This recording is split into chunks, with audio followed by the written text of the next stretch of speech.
बिहार के पैकेज की घोषणा यहीं से करना चाहता। 50,000 करूं कि ज्यादा करो, 70,000 करूं कि ज्यादा करो, 75,000 करूं कि ज्यादा करो, 80,000 करूं कि ज्यादा करो, 90,000 करूं कि ज्यादा करो।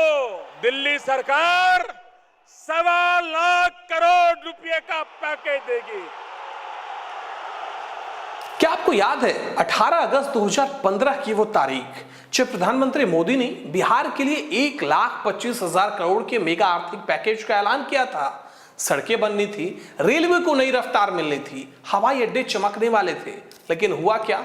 अब सवाल ये, इतना बड़ा पैकेज मिला, फिर आज बिहार सरकार क्यों ले रही है 16,000 करोड़ का कर्ज? नमस्कार दोस्तों, यह है हमरा बिहार, जहां हम बात करते हैं अपने बिहार की, हमारे बिहार के मुद्दों की। मैं हूं आपके साथ धनकर आनंद और आज हम एक ऐसे ही मुद्दे पर बात करने जा रहे हैं जो सीधे आपकी जेब, आपके भविष्य और हमारे बिहार के विकास से जुड़ा है। बिहार सरकार का बढ़ता कर्ज और चुनाव से पहले लिया जा रहा एक बड़ा लोन। हाल ही में एक बड़ी खबर सामने आई। हमारी बिहार सरकार जुलाई से सितंबर के बीच यानी आने वाले विधानसभा चुनाव से ठीक पहले आरबीआई के माध्यम से बाजार से पूरे 16,000 करोड़ का भारी भरकम कर्ज लेने जा रही है। अब आप सोच रहे होंगे ये इतना बड़ा कर्ज क्यों लिया जा रहा है?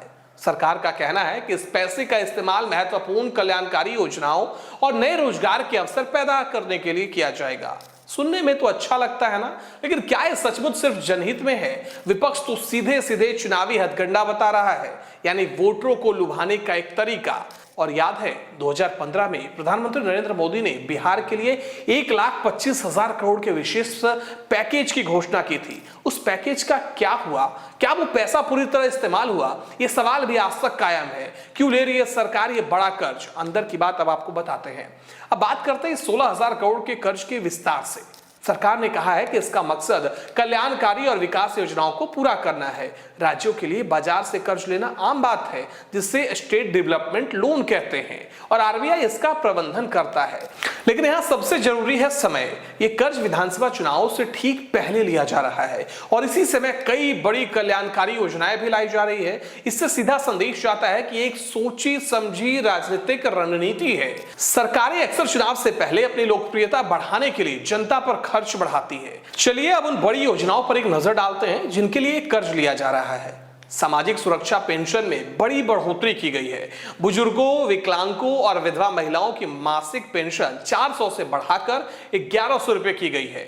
जुलाई से लागू ये बढ़ोतरी लगभग 1,09,000 लोगों को फायदा देगी, यानी हर महीने 1,200 करोड़ से ज्यादा की जरूरत सरकार को पड़ने वाली है।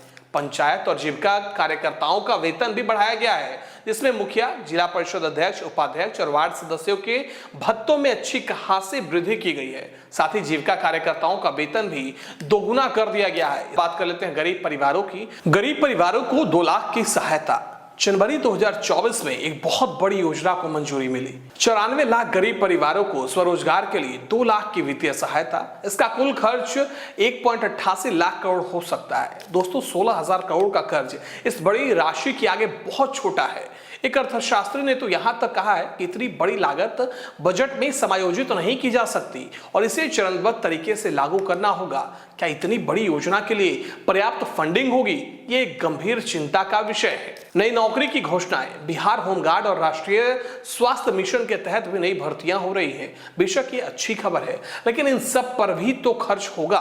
सरकार का पक्ष बनाम विपक्ष के क्या आरोप लग रहे हैं, अब इस पर भी एक नजर डाल लेते हैं। सरकार के मंत्री इस कर्ज का बचाव करते हुए कहते हैं कि ये कानूनी सीमाओं के भीतर है और बिहार के हित में है। ये दावा करते हैं कि इससे राज्य का विकास होगा, लेकिन विपक्ष सीधे सीधे आरोप लगा रहा है कि ये चुनावी हथकंडा है और सरकार कर्ज लेकर घी पी रही है। उनका डर है कि ये योजनाएं अस्थिर है और चुनाव के बाद फंड की कमी के कारण छोड़ दी जाएगी या बंद कर दी जा सकती है। अगर ऐसा हुआ तो जनता का क्या होगा? अब याद है 18 अगस्त 2015 को प्रधानमंत्री मोदी ने बिहार के लिए 1,25,000 करोड़ के मेगा आर्थिक पैकेज की घोषणा की थी।